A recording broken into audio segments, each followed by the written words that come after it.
Tip number 2, how to start conversations off. Some of us struggle to start conversations off with complete strangers, okay?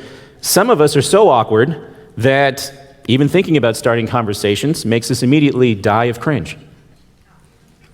Or maybe we're with people who we don't really know very well, and we kind of run out of things to talk about very quickly because they don't really talk back, okay? This next tip addresses these scenarios and situations just like them. Here's 2 important things that you need to remember about people, and this is true. 9 times out of 10, this is true. Number 1, people love to talk about themselves, all right? They love it more than anything. They love to talk about themselves. And number 2, people love to be recognized, and they love to be affirmed. Oh, you guys are good. I like that. Let me say that again. People love to talk about themselves more than anything else. And also, people love to be recognized, and they love to be affirmed. So this tip basically takes those 2 important truths about people and gets meaningful conversations out of it. Because all you have to do, if you want to start a conversation off with a total stranger or somebody you don't know very well, is just ask them about themselves in a way that recognizes them. Sherlock Holmes, the greatest detective of all time. Don't fight me on that. Sherlock Holmes would do this all the time. He would amaze people by his skill of deduction, and he would look at somebody and he would read the clues off their person and then blow their minds in a way that actually started a conversation very well. Okay? I'm going to read to you an excerpt from The Adventure of the Speckled Band. What'd you guys do tonight? We read Sherlock Holmes. That's fine. This is from a story called The Adventure of the Speckled Band. Listen to this. Sherlock Holmes ran her over with one of his quick, all-comprehensive glances. Stop. This was a lady who came in because she was afraid that her sister's ghost had come to haunt her in her house. So Sherlock Holmes, he runs over her with one of his quick, all-comprehensive glances. "You must not fear," said he soothingly, bending forward and patting her forearm. "We shall soon set matters right, I have no doubt. You've come in by train this morning, I see." "You know me then?" said the lady. "No, but I observed the second half of a return ticket in the palm of your left glove. You must have started early, and yet you had a good drive in a dog cart along heavy roads before you reached the station."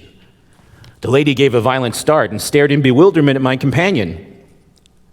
"There's no mystery, my dear madam," said he, smiling. "The left arm of your jacket is sputtered with mud in no less than 7 places. The marks are perfectly fresh.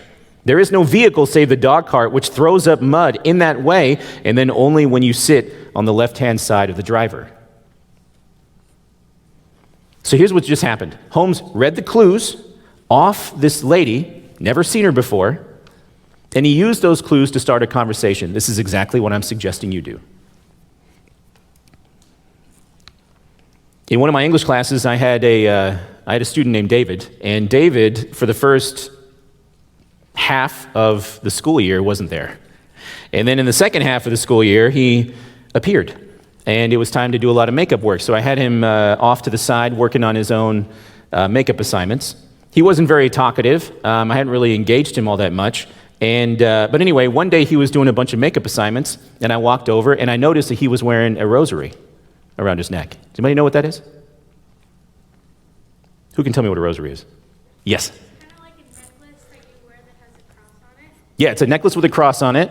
And there's also these like little tiny like beads or like balls, right? And they're meant for prayer. Catholics wear them. As soon as I saw that necklace, I realized I had an opportunity to get into a conversation with him. And so what I said was, "I see that you're wearing a rosary necklace." So I'm reading the clues off him. I identified it. I recognized him, and I said, "Is that just jewelry for you, or does that have some kind of religious significance?" He laughed at me, and he said, "Well, I'm an atheist. I just wear it because I think it looks cool." So I go, "Okay." Well, then I said, "Let me ask you a question. How come you're an atheist?" You see how in 2 questions, I'm already talking about his religious convictions. And it was just normal. It was innocent. It really wasn't anything really There was no argument. He explained to me what was going on with his religious convictions, and we had a really great conversation about that. But in 2 questions, I got there, and it was really easy. And that's what I'm suggesting for you. You can get there very quickly and very easily. You with me so far? You don't even have to be good as Sherlock, okay? You can mess up. People love to correct you. Again, if the focus is on them and they're talking about themselves, they don't mind correcting you. It's totally fine. You're asking people to talk about themselves in a way that recognizes who they are in some small way. Sorry, I should have put that up there. So again, we're putting two fundamental truths that I mentioned, and we're turning them into questions. That's it.